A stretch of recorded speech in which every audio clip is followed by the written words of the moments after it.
statement.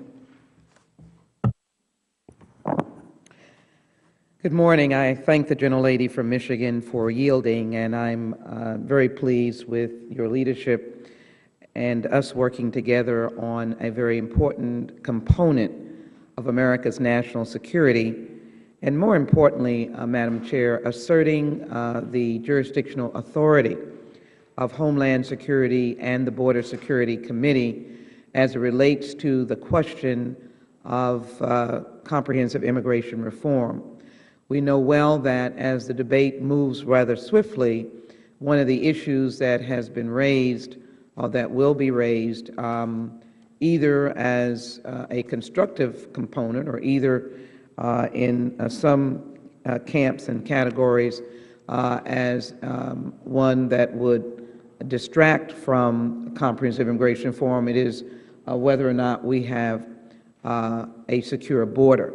Your last hearing, our last hearing, where we asked how the border was being secured, was an important outlay, if you will, of establishing what is actually happening. This hearing is important because it is really key to have how that is measured.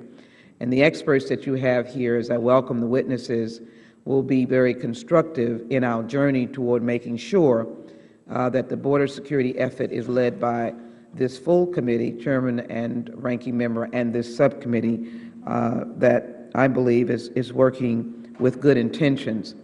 Let me also acknowledge Congressman Beto O'Rourke for championing the value of understanding the border and providing us with insight as it relates to the expertise that is in his congressional district. And so besides the witnesses, we look forward to welcoming Judge Escobar for that expertise, and we thank the Congressman for his leadership on that issue. I'm pleased the subcommittee is meeting to examine the Department of Homeland Security's efforts to use metrics to quantify border security. This discussion is particularly timely as Congress continues to work on legislation to reform our immigration system.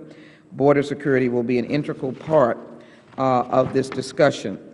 Also, in recent years, Congress has made unprecedented investments in border security personnel, technology, and resources to help DHS achieve that goal.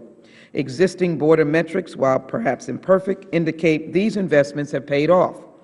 Apprehensions of border crosses totaled nearly 365,000 nationwide in FY 2012, which is a 78% decrease from their peak in FY 2000. According to the Government Accountability Office, Budget Patrol data shows that the effectiveness rate for 8 of the 9 border panel sectors on the southwest border improved from fiscal years 2006 to 2011.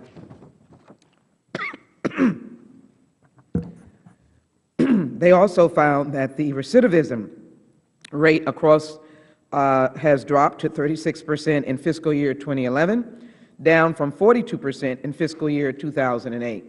Certainly, our leadership on the border should be acknowledged for the work that our law enforcement has done, along with Homeland Security.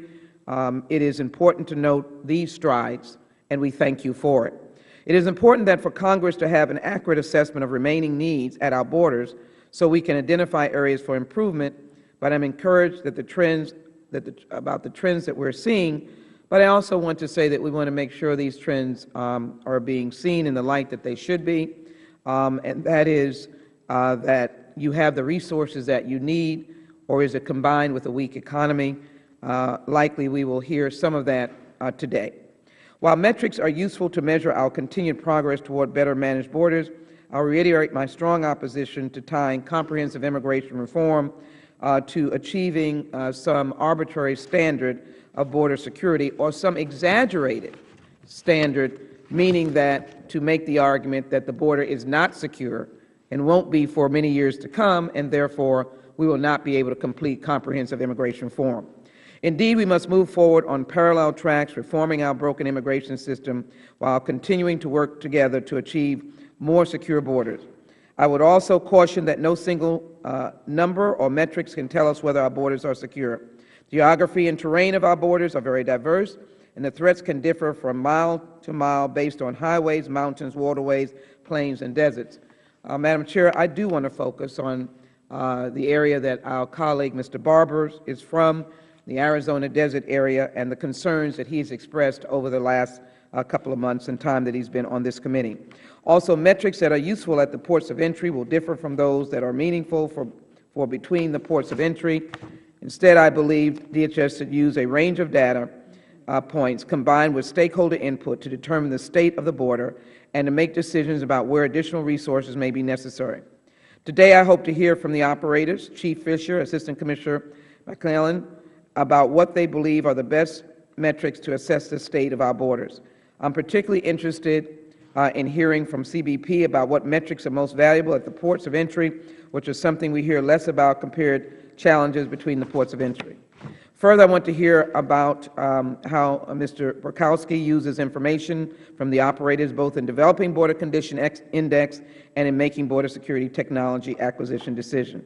Lastly, and arguably most importantly, I would like to hear from Judge Escobar on how border cities and communities' input and needs could be included in these decisions. I thank the witnesses for joining us and look forward to a productive discussion. Finally, in conclusion, I'm aware of the GAO report, which I'll make more comments on as I go forward, and the metrics request that was made by Congressman Thompson and also Mr. Barbers. And as the ranking member, we'll look forward to analyzing that report and probing it more closely.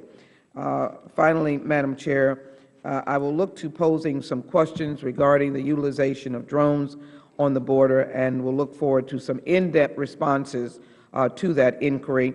This is an important hearing. I thank the witnesses and look forward to a productive discussion. I yield back to the gentlelady. I thank the gentlelady, and I